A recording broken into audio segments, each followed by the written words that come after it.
बाहर बहुत तेज बारिश हो रही थी। बिजली कड़कने की आवाज़ से मेरी आंख अचानक से खुली, तो मैंने देखा कि कमरे की खिड़की खुली हुई थी। इसलिए मैं तुरंत ही उठी और अपने कमरे की खिड़की को बंद कर दिया। मैंने सोचा कि कहीं बाहर लॉबी की खिड़कियां भी खुली हुई ना हो, इसलिए मैं बाहर निकल गई। जब मेरी नज़र घड़ी की तरफ गई, तो देखा कि रात का 12 बज रहा था और अभी तक मेरे पति अनुज ऑफिस से वापस लौट कर नहीं आए थे। लेकिन मुझे इस बात की कोई खास फिक्र नहीं थी, क्योंकि ये तो उनका हर रोज का रूटीन ही था। वह ऑफिस से कभी भी जल्दी नहीं आते थे। उन्हें अक्सर लौटने में काफ़ी रात हो जाती थी। मैंने सोचा कि खिड़कियां बंद करके आराम से सो जाती हूँ, क्योंकि मुझे तो सुबह समय से ही उठना होता है। मैं जैसे ही लॉबी की खिड़की के पास गई, तभी मेरे चेहरे पर एक तेज चमक पड़ी, जिससे मेरी आंखें चौंधिया गईं। मुझे लगा कि शायद अनुज वापस आ गए हैं, लेकिन जब मैंने गाड़ी पर ध्यान दिया, तो वह गाड़ी मेरे पति की नहीं, बल्कि किसी और की थी। थोड़ी ही दूर पर जाकर वह गाड़ी एक खंबे के पास रुक गई। बारिश काफ़ी तेज हो रही थी और बाहर काफ़ी घना अंधेरा था। जब बिजली चमकती थी, तो उसकी चमक में ही कुछ कुछ बाहर का दिख जाता था। मुझे जिज्ञासा होने लगी कि आखिर इतनी रात में कौन आया होगा। लेकिन गाड़ी रुकने के करीब 2 मिनट बाद भी गाड़ी से कोई भी बाहर नहीं निकला। मैं सोचने लगी कि ना जाने कौन है जो अभी तक गाड़ी से बाहर ही नहीं निकला। थोड़ी ही देर में गाड़ी में कुछ हलचल सी होने लगी। ये देखकर मेरे अंदर जिज्ञासा बढ़ने लगी कि आखिर गाड़ी में जो शख्स बैठा हुआ है, वह ऐसा क्या कर रहा है।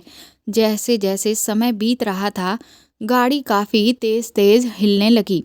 ये देखकर तो मैं बड़ी ही हैरान रह गई कि आखिर ये गाड़ी इतनी तेज तेज हिल क्यों रही है। और तभी अचानक से बिजली कड़की, जिसकी चमक में मैंने उस गाड़ी में जो देखा, उससे मेरे रोंगटे खड़े हो गए। मैं बुरी तरह से घबरा गई, क्योंकि मैंने उस वक्त गाड़ी में जो भी होते हुए देखा था, ऐसा तो मैं सपने में भी नहीं सोच सकती थी। तभी एक बार फिर से बिजली जोर से कड़की और मेरे हाथ पैर कांपने लगे। मेरा दिमाग पूरी तरह से सुन्न हो चुका था। और तभी दरवाज़ा खुलता है और मेरी सेक्रेटरी मुझे आकर कहती है, मैडम, मीटिंग 5 मिनट में स्टार्ट होने वाली है। और इतना कहकर वह चली जाती है। तब मैं अपने ख्यालों से बाहर आती हूँ और देखती हूँ कि मैं तो अपने ऑफिस में बैठी हुई हूँ। उस रात को आज न जाने कितने साल बीत चुके हैं, लेकिन उस रात मैंने जो भी देखा था, वह मैं इतने सालों बाद भी भूल नहीं पाई हूँ। ऐसा लगता है जैसे कल ही की तो बात है। शायद ही है जो इतने सालों में एक भी दिन ऐसा हुआ हो जो उस रात को मैंने जो नज़ारा देखा था, वह मेरी आंखों के सामने ना तैरता हो। मेरा नाम स्नेहा है। मैं एक सक्सेसफुल इंडस्ट्रियलिस्ट हूँ और एसके कंपनी की सीईओ और मालकिन हूँ। मेरे 2 बच्चे हैं। मेरी बेटी का नाम संजना और बेटे का नाम आदित्य है। दोनों ही लंदन में रहकर पढ़ाई कर रहे हैं, लेकिन बस अब उनकी पढ़ाई कंप्लीट हो चुकी है, इसलिए कुछ ही दिनों में वह वापस आने वाले हैं। इतने समय से मैं अपनी कंपनी को और इस पूरे कारोबार को अकेले ही संभाल रही हूँ, लेकिन जब मेरे बच्चे आ जाएंगे, तो मैं उन्हें अपनी कुछ जिम्मेदारियां सौंप कर उन्हें भी इस काबिल बनाऊंगी, ताकि वह इस कारोबार को और भी नई ऊंचाइयों तक लेकर जा सकें। मेरे पति का देहांत आज से कई साल पहले हो चुका है। उस वक्त मेरे दोनों बच्चे काफ़ी छोटे थे। इतने सालों में मैंने अकेले अपने दम पर इस कंपनी को इस मुकाम पर पहुंचाया है। कुछ ही दिनों बाद मेरे दोनों बच्चे लंदन से वापस आ गए और मेरे साथ ही उन्होंने कंपनी को ज्वाइन कर लिया और सारी चीज़ों को बखूबी समझकर वह बहुत ही मेहनत और लगन से अपने अपने कामों को करने लगे। मैंने हमेशा यही कोशिश की कि मेरे बच्चों को हमारे पैसे और रुतबे का कभी भी खुमार ना चढ़े, क्योंकि कई बार मैंने देखा है कि जिन बच्चों को बहुत ज़्यादा ऐशो आराम और रुपया पैसा मिलता है, वह अक्सर गलत संगतों में पड़ जाते हैं और अपने संस्कारों को भूल जाते हैं। लेकिन मैं इस बात से बहुत ज़्यादा खुश थी कि मैं अपने बच्चों को सही संस्कार देने में कामयाब रही और वह आज भी अपनी जड़ों से जुड़े हुए हैं। उनमें कहीं से भी ये नहीं झलकता कि वह इतने अमीर परिवार से ताल्लुक़ रखते हैं और इसीलिए मेरे और मेरे बच्चों के बीच में बहुत प्यार है। सब कुछ बहुत अच्छा चल रहा था। मैं सोच रही थी कि एक बार मेरे बच्चे अच्छी तरह से अपने बिज़नेस को समझ लें और इसकी बागडोर अपने कंधों पर ले लें, तो फिर मैं उनकी अच्छे घरों में शादियां करके अपनी ज़िम्मेदारी से मुक्त हो जाऊं। लेकिन इसी बीच मैंने कुछ दिनों से ये ध्यान दिया कि मेरी बेटी संजना न जाने क्यों मुझसे कटी कटी सी रहने लगी थी। मैं अगर उससे बात करने की कोशिश करती तो वह मुझे गिने चुने शब्दों में ही जवाब दे रही थी, जिससे मुझे ये तो समझ में आ रहा था कि वह मुझसे किसी बात को लेकर नाराज़ है। लेकिन आखिर वह बात कौन सी है, ये मुझे बिल्कुल भी समझ नहीं आ रहा था। मैंने कई बार उससे बात करने की भी कोशिश की, लेकिन वह मेरे किसी भी सवाल का जवाब नहीं दे रही थी। उसके दिल में आखिर क्या चल रहा था, ये मैं समझ नहीं पा रही थी, जिसने मुझे हद से ज़्यादा बेचैन कर दिया था। जब मैं अपनी बेटी की नाराज़गी की वजह खुद से पता नहीं कर पाई, तो मुझे ना चाहते हुए भी वह रास्ता अपनाना पड़ा जिसके लिए मैं दिल से तैयार नहीं थी।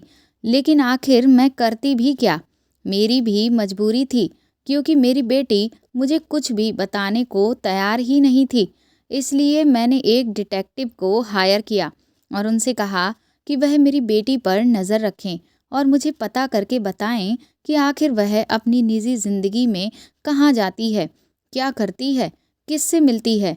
क्योंकि मुझे लगा कि शायद हो सकता है इन्हीं सब चीज़ों में इस बात का राज छुपा हो कि मेरी बेटी मुझसे इतनी खफा खफा सी क्यों रहने लगी है। करीब एक हफ्ते के बाद ही वो डिटेक्टिव मेरी बेटी के पूरे दिन के रूटीन की सारी डिटेल्स लेकर मेरे पास आ गया कि वह कहाँ जाती है और किससे मिलती है। उसने मुझे वह सारी तस्वीरें दिखाईं जिसमें वह जिस जगह पर जा रही थी और जिन लोगों से मिल रही थी। मैं अभी बैठकर उन तस्वीरों को ध्यान से देख ही रही थी कि तभी अगली तस्वीर जो मेरे सामने पड़ी, उसे देखकर तो मेरे पैरों तले ज़मीन ही निकल गई। मैं सोच भी नहीं सकती थी कि मेरी ज़िंदगी में ये पल एक बार फिर से आ सकता है। उस तस्वीर को देखकर मैं बुरी तरह से घबरा गई। मेरी आंखों में आंसू उतर आए और मैं सोचने लगी कि कहीं अब मेरे बच्चे मुझसे छिन ना जाएं। मैंने आज तक जो कुछ भी किया है, जो कुछ भी कमाया है, वह सिर्फ अपने बच्चों की खातिर ही तो किया है। लेकिन अगर मेरे बच्चों ने मुझे छोड़ दिया तो फिर मेरा क्या होगा? मुझे लगने लगा कि कहीं मेरी बेटी मुझे गलत तो नहीं समझ रही और शायद इसी वजह से वह मेरे साथ ऐसा व्यवहार कर रही है। मैंने उस डिटेक्टिव को उसका पेमेंट दिया और उसे जाने को कहा।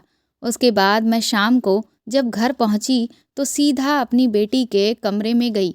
मैंने उससे सीधी तरह से सवाल किया, संजना, क्या तुम मुझसे नाराज़ हो?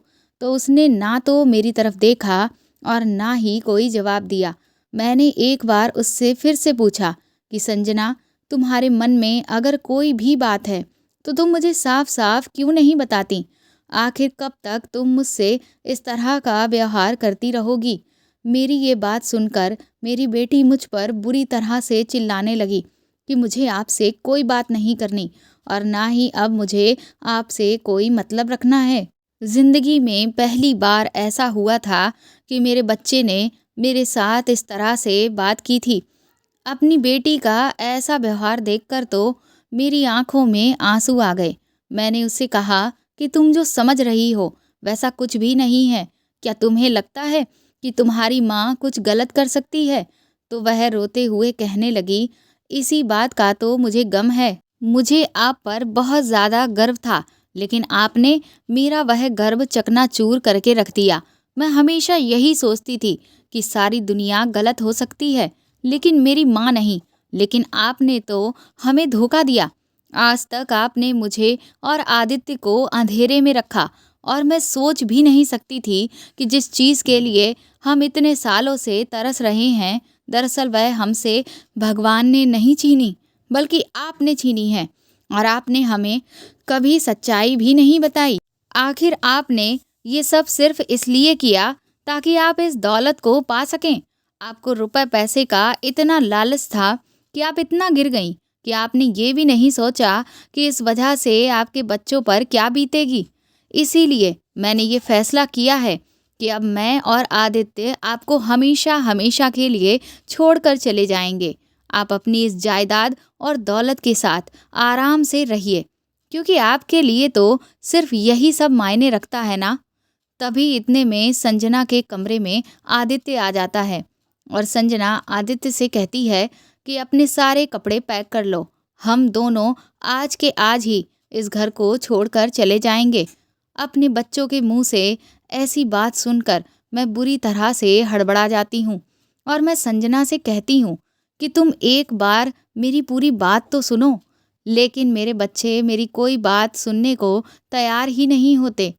संजना कहती है कि अब कहने सुनने को कुछ भी बाकी नहीं रह गया है, क्योंकि अब आपकी हकीकत पूरी तरह से मेरे सामने आ चुकी है। आप आज तक हमसे इतना बड़ा झूठ बोलती आ रही थी, लेकिन अब मैं आपका एक और झूठ बर्दाश्त नहीं कर सकती। मैं भी अपने ऊपर लगे हुए झूठे इल्ज़ामों को सुन सुन कर बुरी तरह से थक चुकी थी। इसलिए मैंने कसकर संजना का हाथ पकड़ा और वह तस्वीर जो मुझे डिटेक्टिव ने दिखाई थी, उसे दिखाते हुए कहा कि तुम इस वजह से मेरे साथ इस तरह का व्यवहार कर रही हो ना। तो वह कहने लगी, ओह अच्छा, तो इसका मतलब आप मुझ पर नज़र रखवा रही थीं। और ताली बजाकर कहने लगी, वेरी गुड मॉम, बहुत अच्छा, आप अपने ही बच्चों की जासूसी करवा रही थीं। फिर वह कहने लगी, मैं तो भूल ही गई, आप तो कुछ भी करवा सकती हैं।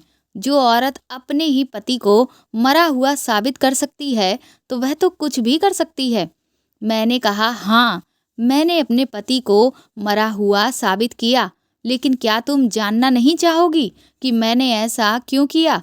तो संजना कहने लगी कि आपने ऐसा क्यों किया, उसकी पूरी वजह मैं पहले ही जान चुकी हूँ, जिसके कारण मुझे आपसे आज नफरत हो चुकी है और मैं आपकी शक्ल भी नहीं देखना चाहती।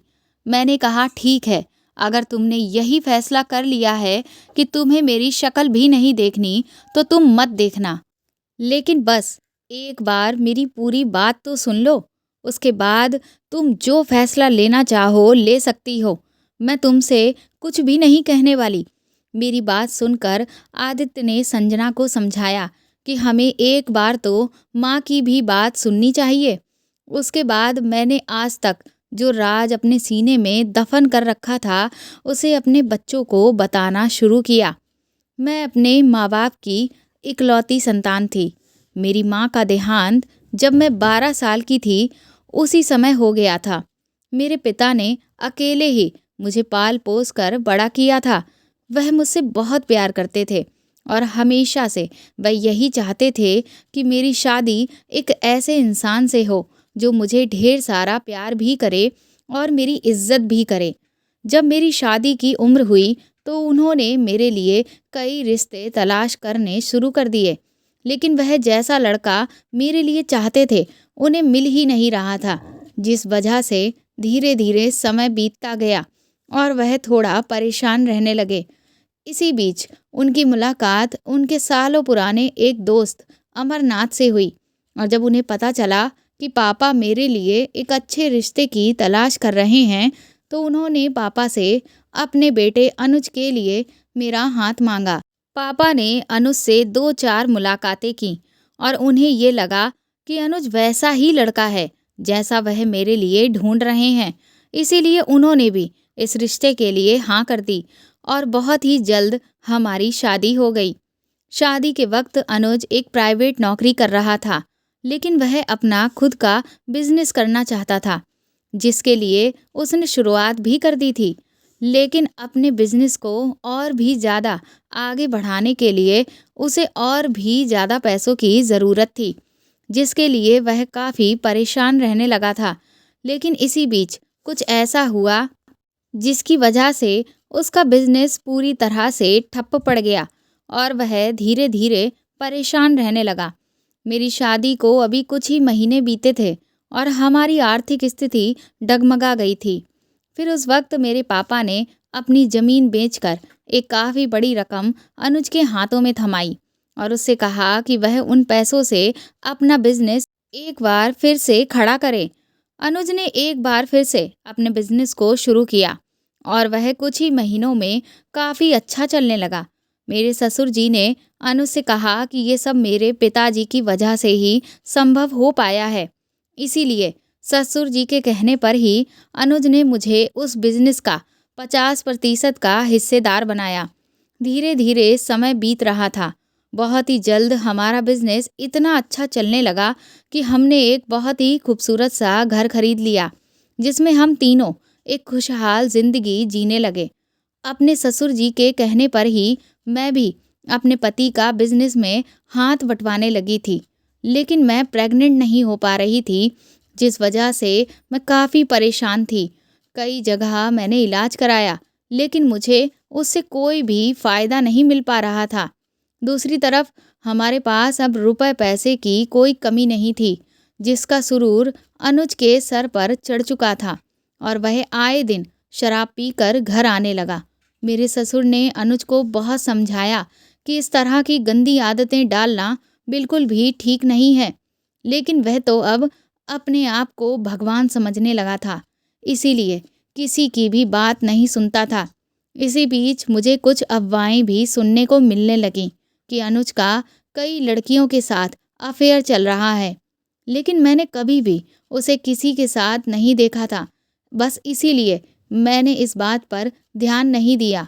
मैं खुद को हमेशा समझाती कि मेरा पति ऐसा बिल्कुल भी नहीं है, लेकिन अनुज अब मुझ पर जरा भी ध्यान नहीं देता था। उसे किसी भी चीज़ से फर्क नहीं पड़ता था। औलाद ना होने की कमी भी सिर्फ मुझे ही खटकती थी। अनुज को तो इस सब से कोई फर्क ही नहीं पड़ता था कि मुझे बच्चा नहीं हो पा रहा है। बस उसे मुझसे अपनी इच्छा पूरी करने से ही मतलब होता था। इन्हीं सब चीज़ों को देखते देखते मेरे ससुर अंदर ही अंदर घुटने लगे। अनुज अब अपने पिता की भी बिल्कुल इज्जत नहीं करता था, इसीलिए वह बीमार रहने लगे और मेरी भी इधर दवा चल रही थी, जिस वजह से मैंने ऑफिस जाना बंद कर दिया था, क्योंकि डॉक्टर ने मुझे रेस्ट करने को बोला था। कुछ ही दिनों बाद एक दिन मेरे ससुर ने मुझे अपने कमरे में बुलाया और मुझसे हाथ जोड़कर माफ़ी मांगने लगे कि मैंने तुम्हारी शादी अपने बेटे से करवा कर तुम्हारी ज़िंदगी खराब कर दी। मैंने उनसे कहा कि इसमें आपकी कोई भी गलती नहीं है, लेकिन वह लगातार मुझसे माफ़ी मांगते रहे और इस दुनिया को छोड़कर चले गए। अब उस घर में कोई नहीं था जो मेरी दुख तकलीफ से मतलब रखता, क्योंकि अनुज को तो मुझसे कोई लेना देना ही नहीं था। उसके लिए सिर्फ उसका बिजनेस और शराब, बस यही दो चीज़ें ही मायने रखती थीं। मैं भी सारी उम्मीदें अब छोड़ चुकी थी, लेकिन तभी फिर एक चमत्कार हुआ और मुझे पता चला कि मैं पेट से हूँ।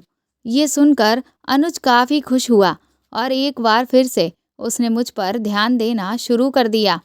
मैं भी खुश थी कि अब मेरी ज़िंदगी दोबारा से बेहतर हो जाएगी।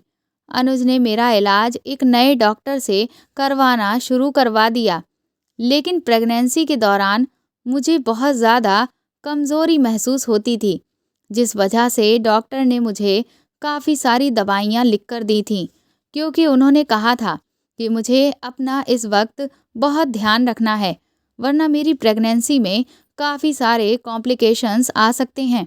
मैं अपना पूरा ख्याल रख रही थी, क्योंकि अपने बच्चों के साथ मैं ज़रा भी रिस्क नहीं ले सकती थी, लेकिन फिर भी न जाने क्यों मुझे अपने शरीर में कुछ न कुछ अजीब सी कमी महसूस ही होती रहती थी। और इधर अनुज का रवैया धीरे धीरे फिर से पहले जैसा ही रहने लगा। मैंने उसे कई बार समझाया कि ये सारी बुरी आदतें छोड़ दे, क्योंकि कल को जब बच्चे हो जाएंगे तो उन पर इन सब चीज़ों का बुरा असर पड़ेगा, लेकिन उसे तो जैसे कोई फ़र्क ही नहीं पड़ता था। मैं अपने मायके भी नहीं जा सकती थी, क्योंकि मेरे पिता का भी देहांत हो चुका था। तो अब उस घर में रहने के अलावा मेरे पास और कोई दूसरा ऑप्शंस भी नहीं था। एक दिन बहुत ज़ोरदार बारिश हो रही थी और बिजली के कड़कने की वजह से उसकी आवाज़ से उठकर मैं घर की खिड़कियां बंद करने के लिए गई। तभी बाहर एक गाड़ी आकर रुकी।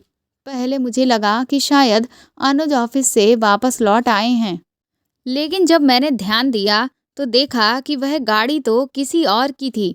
मुझे जिज्ञासा होने लगी कि आखिर इतनी रात में कौन आया होगा, लेकिन काफ़ी देर तक उस गाड़ी से कोई भी बाहर नहीं आया।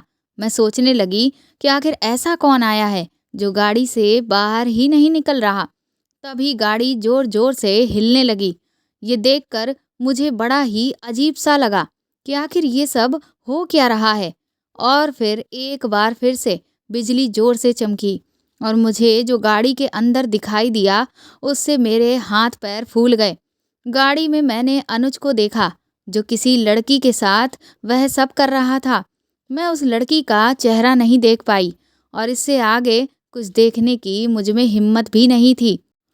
अब तक मैंने अनुज को लेकर जो भी अफ़वाहें सुनी थी, उसका सबूत आज मैं खुद अपनी आँखों से देख रही थी। मैं चुपचाप अपने कमरे में वापस लौट आई और उस पूरी रात मैं फूट-फूट कर खूब रोई। मुझे अब समझ ही नहीं आ रहा था कि मैं क्या करूँ? अब तक मेरे पति के बारे में जो अफ़वाहें उड़ रही थीं, वो तो सच में सच निकलीं, जिसका सबूत मैंने खुद देखा और अभी मैं अपनी आँखों से देख कर आ रही थी। लेकिन मुझे अब ये पता करना था कि आखिर वह लड़की कौन थी। पर ऐसी हालत में मैं किस से क्या पता करवाती? जब मैंने अनुज से इस बारे में बात करने की कोशिश की, तो वह तो बड़े ही रौबीले अंदाज में मुझ पर हुक्म चलाते हुए कहने लगा कि तुम्हें इस सब से कोई मतलब नहीं है। चुपचाप बच्चा पैदा करो और घर में रहो, क्योंकि ये घर और पैसा सब कुछ उसका कमाया हुआ है। तो अगर उसके घर में रहना है तो उसके ही हिसाब से रहना होगा। एक दिन मैं डॉक्टर के यहाँ से चेकअप करा कर लौट रही थी, तो मैंने रास्ते में अनुज को एक घर के अंदर जाते हुए देखा। उस वक्त मुझसे रहा ना गया, इसलिए मैं भी पीछे-पीछे उस घर की तरफ चली गई और फिर वहाँ पहुँचकर खिड़की से मैंने जो कुछ देखा, उससे तो मुझे सदमा ही लग गया। क्योंकि अनुज जिस लड़की के साथ उस घर में रह रहा था, वह लड़की और कोई नहीं बल्कि मेरे चाचा की बेटी थी। मेरी ही सगी बहन ने मेरी पीठ पर छुरा भोंका था।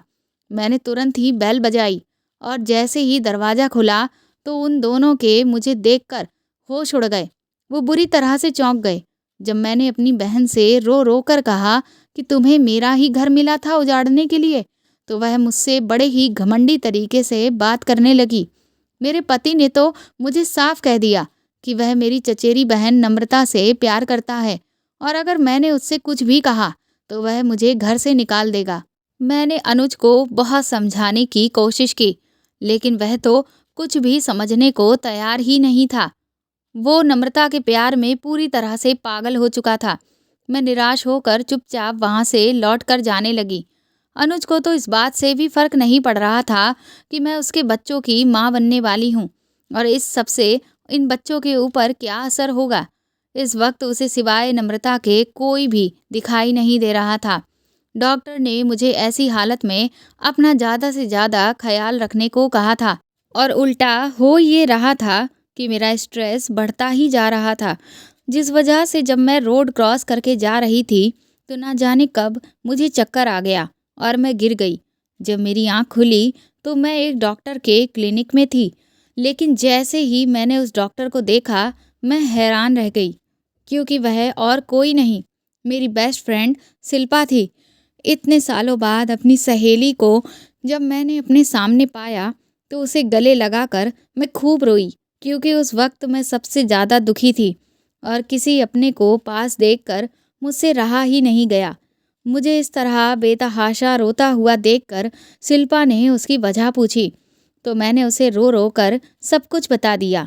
शिल्पा ने कहा कि मैं बिल्कुल भी परेशान ना हूँ, बल्कि मैं आराम से बैठकर अपने पति से बात करूँ और उसे समझाऊँ।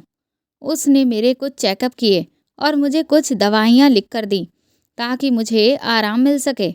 इधर सब कुछ वैसा ही चल रहा था जैसा पहले से चला आ रहा था। मैंने भी अपने हालातों को वक्त पर छोड़ दिया था। फिर एक दिन मेरे पास शिल्पा का फ़ोन आया और उसने मुझे तुरंत ही अपने क्लिनिक में बुलाया। जब मैं वहाँ पहुँची तो उसने मुझे जो कुछ बताया उससे मेरे तो होश ही उड़ गए। शिल्पा ने मुझसे कहा कि मुझे हर वक्त कमज़ोरी सी इसीलिए लगती रहती है क्योंकि मुझे बहुत ही हल्की मात्रा में धीमा जहर दिया जा रहा है और वह जहर उन दवाइयों के रूप में दिया जा रहा है जिन्हें मैं अनुज के बताए हुए डॉक्टर से लेकर खाती हूँ। इसका सीधा मतलब साफ यही था कि वह जहर मुझे अनुज ही दिलवा रहा था। ये सुनकर तो मुझे जितना दुख हो रहा था उससे ज़्यादा गुस्सा आ रहा था। मैं सोचने लगी कि अनुज इतना गिर गया कि उसे मेरी ज़िंदगी की तो छोड़ो, अपने बच्चों की भी नहीं पड़ी है। रुपए पैसे की सनक उसके सर पर इस कदर सवार थी कि वह यह भूल गया कि अपनों का साथ इस दुनिया में सबसे ज़रूरी होता है। और फिर कोई इंसान ऐसा कैसे हो सकता है कि वह अपने ही बच्चों को मारना चाहे।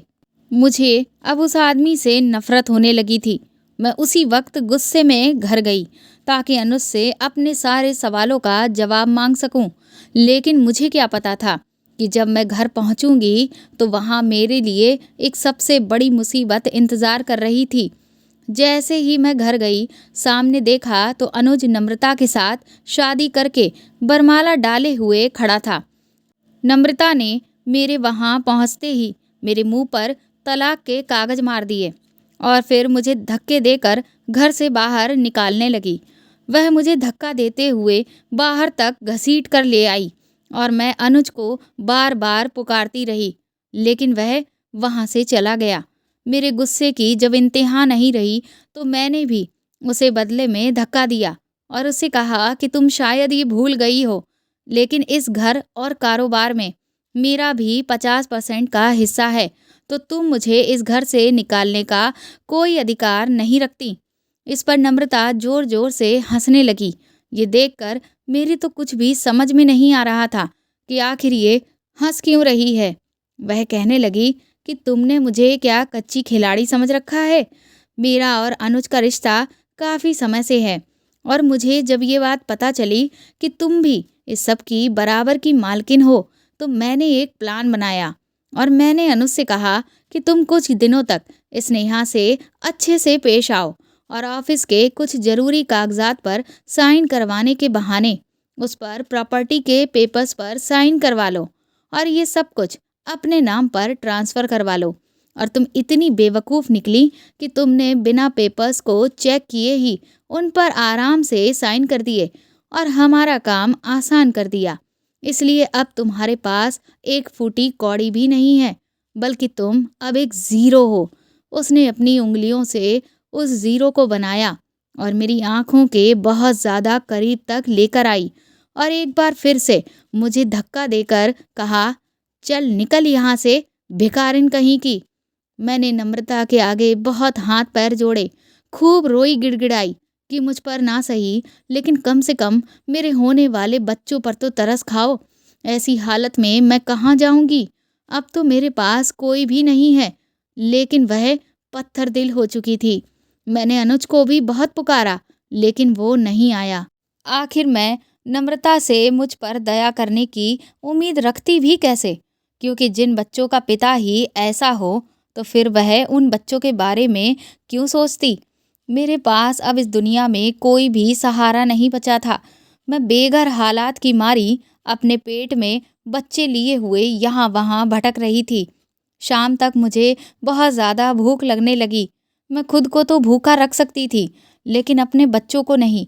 इसीलिए ना चाहते हुए भी मैं अपनी दोस्त शिल्पा के पास गई। जब उसे मेरे हालातों के बारे में पता चला तो वह कहने लगी कि तुम बिल्कुल भी फिक्र मत करो और अब आज से तुम मेरे पास ही आराम से रहो। लेकिन मेरे अंदर तो बदले की भावना जल रही थी। मैं जानती थी कि मेरी चचेरी बहन ने मेरे पति को सिर्फ उसकी दौलत के लिए ही फंसाया था, क्योंकि जिस वक्त मेरी शादी हो रही थी उस वक्त तो उसे अनुज में बहुत सारी कमियां नज़र आ रही थीं। लेकिन जैसे ही उसका कारोबार अच्छा चलने लगा तभी उसे अनुज में खूबियाँ नज़र आने लगीं। वो मुझसे अनुज की खूब तारीफ़ें करती थी। उस वक़्त मैंने इन बातों पर बिल्कुल ध्यान नहीं दिया था, लेकिन मुझे क्या पता था कि वह मेरी पीठ के पीछे मेरे खिलाफ इतनी बड़ी चाल चल रही है। लेकिन इस सब में सिर्फ़ उसकी गलती नहीं थी। मेरा पति तो पहले से ही चरित्रहीन था, इसीलिए उसने ज़रा-सा इशारा दिया और वह बहक गया। किसी ने सच ही कहा है कि जब किसी आदमी के पास हद से ज़्यादा पैसे आ जाते हैं, तो वो सबसे पहले औरतों को पालना शुरू कर देता है, और अनुज ने वही किया। अब मुझे समझ आ गया था कि उस रात मैंने अनुज को जिस लड़की के साथ देखा था, वह नम्रता ही थी, और वो गाड़ी अनुज ने ही उसे खरीद कर दी थी। मैंने शिल्पा से कहा कि कुछ भी करके अब मुझे अनुज से बदला लेना है, और जिन्होंने मुझे भिखारी कहा है, अब उन्हें भी मुझे भिखारी ही बनाना है, क्योंकि वह ये भूल गए कि आज वह जिस मुकाम पर खड़े हैं, वह सिर्फ़ और सिर्फ़ मेरे पापा के पैसों की वजह से मुमकिन हो पाया है। जिसने मुझसे मेरा सब कुछ छीन लिया है, मैं भी उससे उसका सब कुछ छीन कर ही रहूँगी। मेरे बच्चे अपने ही घर में रहेंगे, जो घर उनके नाना के पैसों से बना है, और वैसी ही ज़िंदगी जिएँगे जैसी मैंने अपने बच्चों के लिए चाही थी। ये मैं कसम खाती हूँ। कुछ महीनों बाद ही मेरी डिलीवरी हुई, और खुशियों के रूप में मुझे तुम दोनों मिले। मेरे प्यारे बच्चे संजना और आदित्य। तुम दोनों को गोद में लेकर मैं शिल्पा के साथ उस दिन वापस उसी घर में पहुंच गई, जिस घर से मुझे धक्के मारकर निकाला गया था। जब मैं वहां पहुंची तो अनुज और नम्रता मुझे देखकर हैरान रह गए। मैंने अनुज से कहा कि क्या अपने बच्चों का चेहरा एक बार भी नहीं देखोगे? अनुज जैसे ही तुम दोनों की तरफ आगे बढ़ा, नम्रता ने उसका हाथ पकड़ लिया, और अनुज वहीं का वहीं रुक गया। नम्रता ने मेरी तरफ आगे बढ़कर कहा कि तुझे कोई बात एक बार में समझ में नहीं आती? पिछली बार की बेइज्जती तू भूल गई, जो इस बार एक बार फिर से अपनी बेइज्जती कराने चली आई, भिखारिन कहीं की। मैंने कहा, भिखारी कौन है ये तो अभी पता चल जाएगा। उसके बाद मैंने सिक्योरिटी को बुलाया और कहा कि इन दोनों को अभी के अभी इस घर से बाहर निकालो, वो भी धक्के देकर। ये सुनकर वह दोनों हैरान रह गए। जिस तरह से नम्रता ने मेरे मुंह पर तलाक के कागज़ मारे थे, उसी तरह से मैंने प्रॉपर्टी के कागज़ नम्रता के मुंह पर मारते हुए कहा कि अब ये पूरी प्रॉपर्टी और कारोबार मेरे नाम पर है, और इस वक्त ज़ीरो मैं नहीं, ज़ीरो तुम लोग हो। उन्हें मेरी बात पर यकीन नहीं हो रहा था, इसीलिए मैंने एक लड़की को वहां बुलाया, जिसे देखकर अनुज के पैरों तले जमीन निकल गई। नम्रता को तो कुछ भी समझ नहीं आ रहा था कि आखिर ये सब हो क्या रहा है। तो मैंने उससे कहा कि परेशान मत हो, ये जो कुछ भी हुआ है और जैसे हुआ है, वह सब कुछ मैं तुम्हें बताती हूँ। मैंने उससे कहा कि जैसे तुमने अपने रूप के जाल में इस अनुज को फंसाकर पूरी जायदाद पर कब्जा कर लिया था, ठीक उसी तरह से मैंने इस लड़की को दाना बनाकर अनुज के सामने फेंका, और अनुज इसके जाल में फंस गया, और शराब के नशे में इसने मेरे ही कहने पर प्रॉपर्टी के कागजात पर अनुज के दस्तखत ले लिए। और जिस तरह से धोखे से तुम लोगों ने मुझे इस जायदाद से बेदखल किया था, ठीक उसी तरह से मैंने सारी प्रॉपर्टी अपने नाम पर ट्रांसफ़र करवा ली। इसके बाद मैंने उन दोनों को कुछ भी कहने सुनने का मौका नहीं दिया, और सिक्योरिटी के हाथों बाहर फिकवा दिया। मैंने उस लड़की और अपनी फ्रेंड शिल्पा को बहुत बहुत शुक्रिया कहा, क्योंकि उन दोनों की वजह से ही मेरे और मेरे बच्चों के सर पर छत आई थी, और हम दर दर की ठोकरें खाने से बच गए थे। दरअसल वह लड़की एक मॉडल थी, जो शिल्पा की पेशेंट थी, जिसे शिल्पा के इलाज से बहुत ही आराम मिला था। इसीलिए जब शिल्पा ने उससे मदद मांगी, तो वो बेझिझक हमारे लिए ये काम करने के लिए तैयार हो गई, और उसने अनुज को अपने जाल में फंसाकर उसके साथ वही किया जिसके वह लायक था। और इधर तुम दोनों की देखभाल के लिए मैंने एक नैनी को रख लिया, और अपने बिजनेस की बागडोर मैंने अपने हाथों में ले ली। जब तुम दोनों थोड़े बड़े होने लगे, तो अपने पिता को लेकर सवाल करने लगे। इसीलिए मैंने तुमसे यही कहा कि तुम्हारे पिता की मृत्यु काफ़ी साल पहले ही हो चुकी है, ताकि तुम बार बार अपने पिता को लेकर मुझसे सवाल ना करो, क्योंकि हकीकत यही है कि ऐसा पिता जिंदा होकर भी अपने बच्चों के लिए मरा हुआ ही है। मैं इतना ही कह पाई थी कि तभी हमारा वॉचमैन अंदर आता है और संजना से कहता है कि आपसे कोई मिलने के लिए आया है। हम तीनों हॉल में जाते हैं तो मैं ये देखकर हैरान रह जाती हूँ कि संजना से मिलने और कोई नहीं बल्कि अनुज आया था। वह कहने लगता है, संजना मेरी बच्ची, चलो मैं तुम्हें लेने आया हूँ।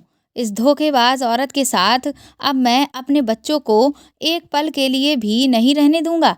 इतना कहकर वह जैसे ही संजना की तरफ आगे बढ़ता है, संजना उसे जोर से धक्का मार देती है और गुस्से में कहती है कि मेरी नज़रों से दूर हो जाइए, वरना कहीं ऐसा ना हो कि बाप बेटी के रिश्ते को भूलकर मैं सारी मर्यादाएं तोड़ दूं और आपके गाल पर थप्पड़ मार दूं। वह तुरंत ही मेरे पास पीछे पलट कर आती है और मुझे गले लगाकर कहती है, आपने सच कहा था माँ, मेरे पिता कई साल पहले ही मर चुके हैं।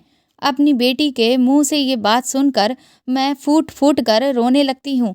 वह कहती है, धोखेबाज मेरी माँ नहीं बल्कि आप हैं और इस जायदाद की ही खातिर आप एक बार फिर से हमें धोखा देने के लिए आए हैं।